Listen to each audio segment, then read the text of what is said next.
आज 9 जून का दिन है और आज बाबा जी ने सोलन में दर्शन दिए और वहाँ पर सवाल जवाब का सेशन भी किया।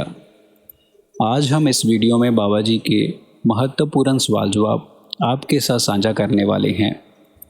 एक बीबी बहुत ही उदास लग रही थी। उसने बाबा जी से रोते रोते सवाल किया, कहा बाबा जी, मोक्ष की प्राप्ति हमें कितनी ज़रूरी है। इस पर बाबा जी ने कहा कि बेटा, हमें ना अपने आप को ऐसी अवस्था में लेकर जाना है जहाँ पर हमें दुख और सुख का एहसास ना हो। बाबा जी ने गुरबाणी की तुक लेते हुए फरमाया कि दुख सुख दोनों समकर जान और मान अपमाना। फिर आगे एक व्यक्ति ने पूछा, कहा बाबा जी, जो हम कर्म करते हैं क्या इसका हिसाब किताब हमारे परिवार को भी देना पड़ता है। इस पर बाबा जी ने कहा कि देखो बेटा, हमारे हर एक के कर्मों का हिसाब किताब अलग अलग होता है। ये कर्म पूरे परिवार को भुगतने तो नहीं पड़ते, पर परिवार के ऊपर इनका असर जरूर पड़ता है। फिर आगे एक लड़की ने सवाल किया, कहा बाबा जी, मेरे जाने के बाद आप मेरे बच्चों का ख्याल रखना। इस पर बाबा जी ने कहा कि देखो बेटा, अगर सब कुछ बाबा ही करेगा तो आप क्या करोगे। बाबा जी के ये वचन सुनकर पंडाल में बैठी संगत हंसने लग पड़ी। फिर उसी लड़की ने आगे प्रश्न किया, कहा बाबा जी, मैंने नामदान आपसे लिया है, पर मेरे को ध्यान बड़े महाराज जी का आता है, आपका नहीं आता। इस पर बाबा जी ने कहा कि चलो बेटा, ध्यान आपको किसी का तो आता है, आपको जो ध्यान आता है आप उसे पकड़ कर रखो। फिर एक व्यक्ति ने सवाल किया, कहा बाबा जी, यूट्यूब पर आपकी वीडियोस देखता हूँ और वहाँ से मुझे ज़िंदगी के हल मिल जाते हैं, पर बाबा जी फिर भी कभी कभी मन डोल जाता है। इस पर बाबा जी ने फरमाया कि देखो बेटा, जो ज़िंदगी है इसमें दुख भी आएंगे और सुख भी आएंगे। ज़िंदगी में सुखों दुखों के उतार और चढ़ाव चलते रहेंगे। बस हमें ज़िंदगी से सीखना है और आगे बढ़ना है। फिर उसी लड़के ने आगे सवाल किया, कहा बाबा जी, मैं आपको अच्छा लड़का बनकर दिखाऊंगा। बाबा जी इस पर कहने लगे कि देखो बेटा, अब तो बहुत देर हो चुकी है। बाबा जी के ये वचन सुनकर पंडाल में बैठी संगत हंसने लगी और बाबा जी आगे बोले कि देखो बेटा, अब तो देर हो चुकी है, अब तो लड़कियों का दौर है, अब तो बेटियों ने राज करना है। फिर एक लड़के ने सवाल किया, कहा बाबा जी, आजकल की हमारी इस सोशल लाइफ में हमारा मन भटक जाता है और हम अपने मन को सत्संग में कैसे लगा सकते हैं। इस पर बाबा जी ने फरमाया कि देखो बेटा, हम ना अपनी ज़िंदगी में एक तरफा हो जाते हैं, हमें अपनी ज़िंदगी में बैलेंस रखना चाहिए। फिर उस लड़के ने कहा कि बाबा जी, हम अपनी ज़िंदगी में बैलेंस कैसे रखें। बाबा जी ने कहा कि देखो बेटा, ये तो आपने देखना है। फिर वो लड़का आगे सवाल करने लगा कि बाबा जी, जैसे यार दोस्त हैं। बाबा जी ने बीच में ही टोकते हुए कहा कि अगर बेटा हम प्रभावों के नीचे रहेंगे तो हम मोहताज बनकर रह जाएंगे। जो हमारे मन के ऊपर प्रभाव हैं, जी हमें उस रास्ते की ओर नहीं जाने देंगे।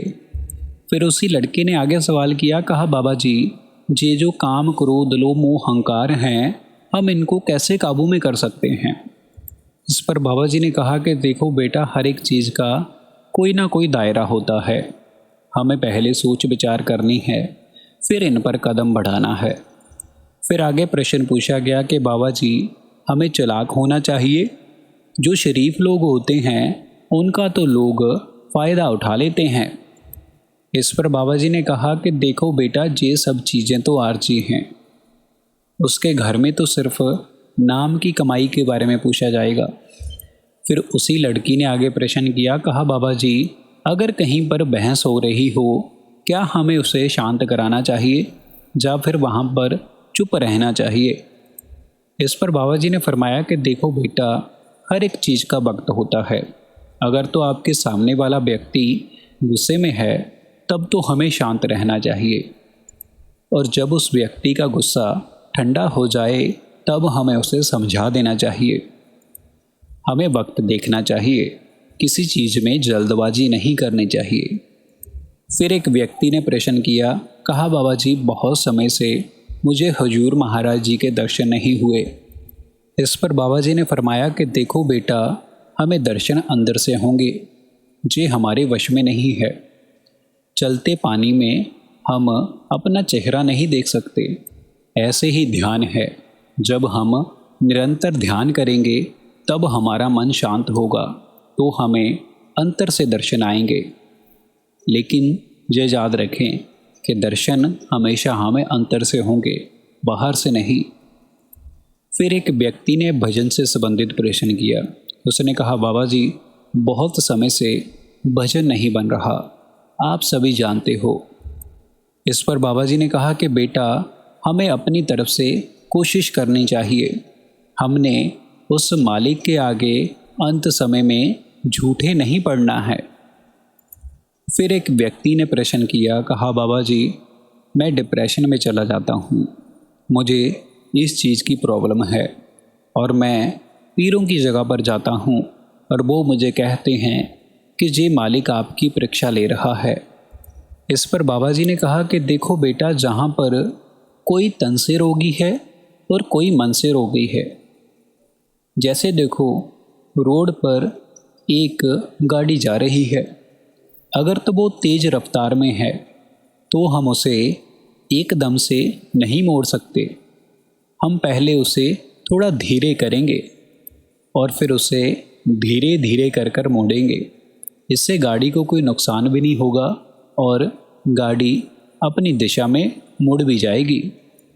इसी प्रकार हमारा मन है, अगर हम इसे एकदम से मोड़ने की कोशिश करेंगे तो ये हमारी तरफ मुश्किलें खड़ी करेगा और धीरे धीरे से ये हमारे रंग में ढल जाएगा। अगर आप जल्दबाजी करोगे तो ये डिप्रेशन में ज़रूर जाएगा। कोई भी बाबा आपको डिप्रेशन से बाहर नहीं निकाल सकता। अगर हमारी भागदौड़ हमारे मन के पास है तो ये हमें किसी भी तरफ लेकर जा सकता है। इसलिए हमने अपनी भागदौड़ अपने हाथ में रखनी है। फिर एक व्यक्ति ने प्रश्न पूछा, कहा, बाबा जी, मुझसे भजन सिमरन नहीं हो रहा, आप मुझसे भजन सिमरन करवा लो। इस पर बाबा जी ने कहा कि देखो बेटा, हमें ये नहीं कहना चाहिए कि हो नहीं रहा। जहाँ पर बात ये है कि हम करना नहीं चाहते।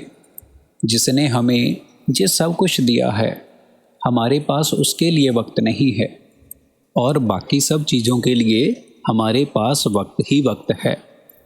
और बाबा जी ने आगे गुरबाणी की तुक फरमाते हुए कहा कि सब सुखदाता राम है, दूसर ना ही कोई। बेटा, हमें जिसने सब कुछ दिया है, हमें उसके लिए वक्त निकालना चाहिए।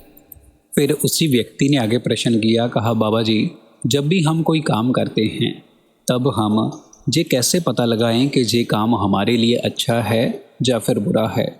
इस पर बाबा जी ने कहा कि बेटा, हम सबको ये पता है कि कौन सा काम अच्छा है और बुरा है, ऐसा नहीं है कि हम नहीं जानते।